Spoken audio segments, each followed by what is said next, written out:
And now I'm going to go with another video. So here's my visual research for, this is if you want to do a clay slab project that's a little bit more just drawing on a slab and you're not taking on the challenge of making a curved form on newspaper.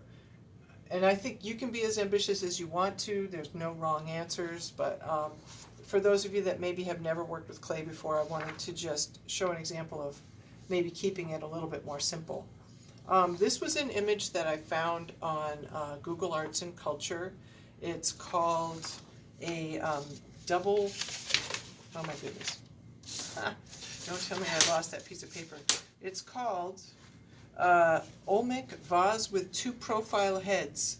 All right, and anyways, I found it on Google Arts and Culture, and it lives in the Museum of Fine Arts Houston in Houston, United States. So I just want to put in a little plug for knowing your sources. There's a lot of Google image results out there that they might be fakes, they might just be people trying to sell stuff. Try to find a website that you think is probably pretty legitimate. A museum website is likely to be. All right, so I really like this image. A, because it's a line drawing. This printout happens to be about actual size, so I thought, gosh, again with the tracing, I can set it down on the slab. And the original proportions are kind of nice, so why not just keep them? So again, you can just use pretty much anything to trace, and I'm just going to try to go real fast so this video doesn't last forever. Get the basic shape, and then show you how I would go about starting to get this form onto it. So now you can see my tracing. It's pretty light, but I think it's going to help me. Now, I cut out this slab ahead of time to make it somewhat square, and I think it's going to be fine.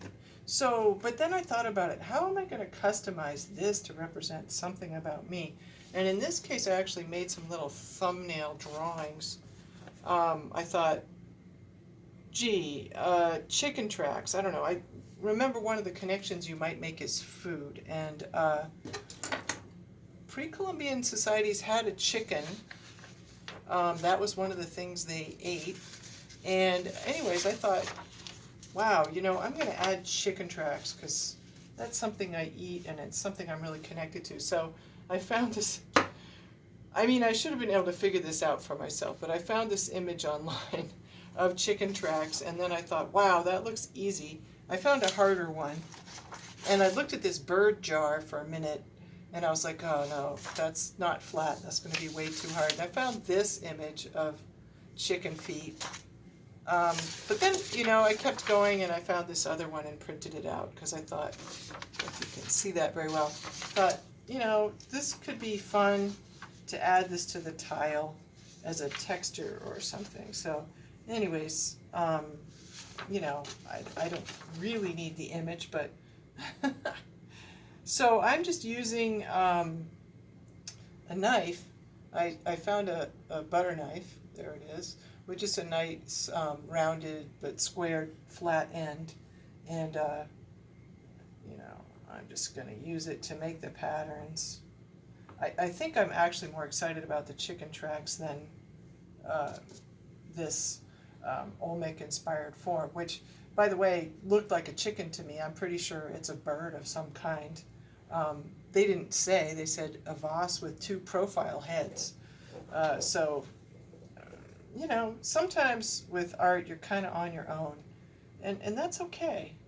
At the end of the day, what it means to you is what it's going to mean. We can't communicate with the Olmec directly and ask them. Anthropologists will speak to folks that live in that area who are the descendants of these folks, and sometimes by finding out their traditions and learning about their stories and stuff, they can make possible connections to what these things might have meant back in the day.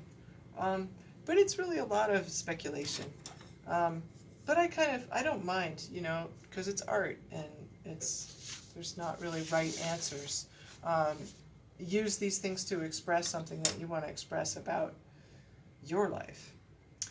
So in looking at this, I put the chicken tracks on, and I'm still not happy with the size of this and how it came out on here. So I could either print it out bigger, or I could decide, you know, I'm just going to kind of freehand this here, and, you know, I'm going to leave the chicken tracks right in the middle of my design. I'm just not going to be that uptight about it, because after all, it's art, and, you know, I just want this to be expressive and fun and exploratory.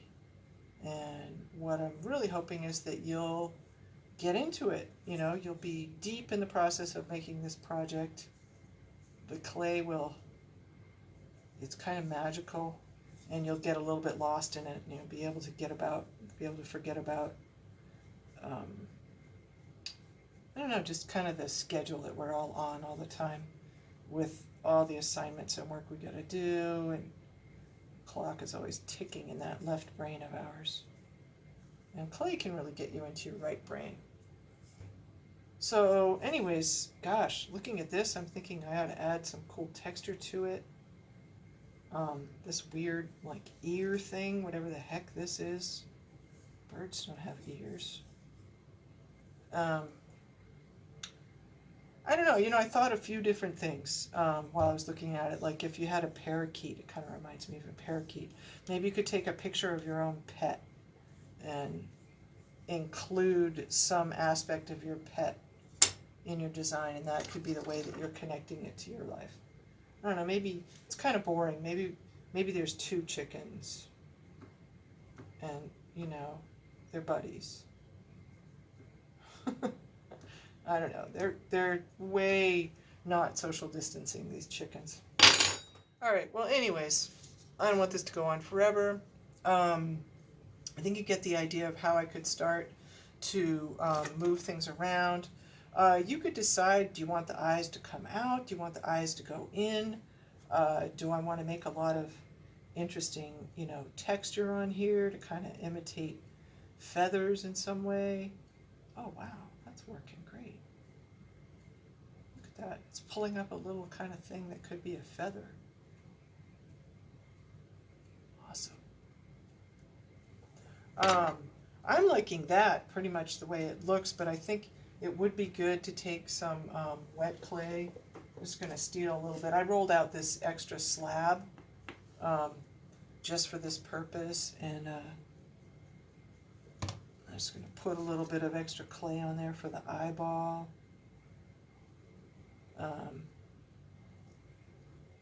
I don't know, and kind of see how that looks, and then maybe take another tool and maybe press down around where the eyeball is to give it just, you know, something so that it can stand out a little bit.